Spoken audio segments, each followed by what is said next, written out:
Hello everyone. Today I will be sharing my thoughts on how to write a trans, non-binary, or other non-cis character. These are just my thoughts, and please keep in mind that I am just one person in the trans community. I'm not speaking for the entire community, and feel free to leave your own opinions respectfully in the comments. Anyways, I will be breaking this video into the chunks listed on screen. Let's begin.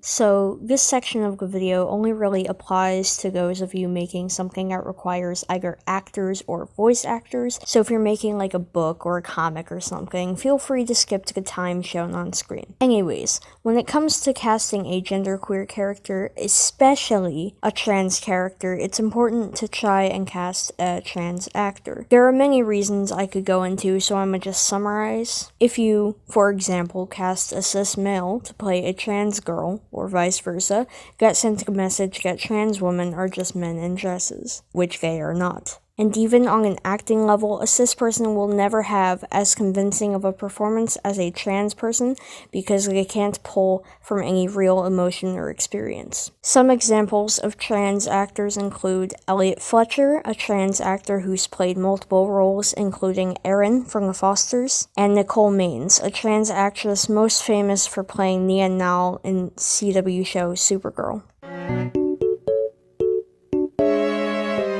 When it comes to writing a genderqueer character, it's important to make sure that their entire character arc does not revolve around that one part of their character. That's not to say you shouldn't mention it at all. If you want to mention it, that's perfectly valid, and I do enjoy moments in media where it does come up. However, the entirety of their character should not revolve around that. Also, it's super important to not make a super stereotypical character, and that goes for writing any sort of minority. Also, warning, the entirety of the rest of this video is just going to be my opinions on different portrayals in media, so if you don't like that, you can click off now. There are lots of bad examples of trans characters in media, like ones played for laughs and whatnot, but for this video, I'm gonna focus on one that seems less obvious, and as I've said multiple times, this is just my opinion, so if you disagree, that's perfectly valid. However, in my opinion, an example of bad representation is Adam Torres from Degrassi. Now, let it be noted that I have not watched the show, however, I have seen a lot of Adam's scenes on YouTube, and I don't think it's good representation. Even putting aside the fact that they hired a cis girl actor, I feel like his character is way too focused on the fact that he's trans, and I also feel like he's the embodiment of a lot of stereotypes. That's not to say I think the entirety of the character is bad. I do think it was progressive for when it aired, and I do appreciate some scenes, like this one where he gets attacked in a back room. Did you miss the sign on the door? No, I saw it, thanks. It means guys. Look, I just want to use the bathroom. By all means, whiz. In the urinal, standing up. The hell? No way! You're actually a chick. You are in the wrong place then. However, I feel like he is overall bad representation. Now it's time to talk about characters who weren't bad representation, but weren't good either.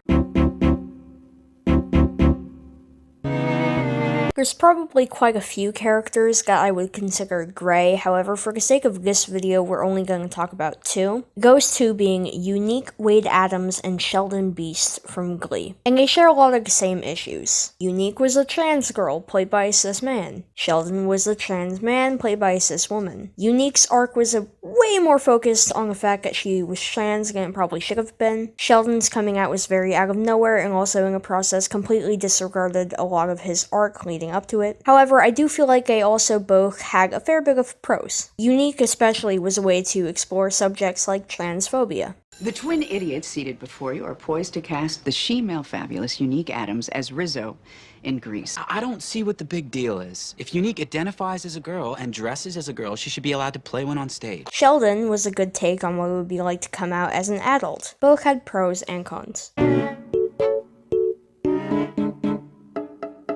Two good examples are Shep from Steven Universe and Double Trouble from She-Ra, the reboot. Both are non-binary characters and their genders didn't even come up. Everyone just respected their pronouns. So, how's stuff going with Shep? Huh? Shep? Great! They're so cool. I can't believe we've been dating for almost 2 months now. Lord Hordak, I'd like to introduce you to Double Trouble. They're our newest asset in taking down the rebellion. Apologies for being rude. The other two good examples I like to bring up are Nia Now from Supergirl and Jo from Lumberjanes. Both are trans women characters, and while it does come up, it's not very often and it's done in good ways. Like this panel where Jo comes out to Barney, and the episode where a man targets the trans community in an attempt to get Nia to stop being a superhero. He targeted me so I could give this message to Dreamer. The world doesn't want a trans superhero. So crawl back under the rock you came from, or I'll keep attacking people like you.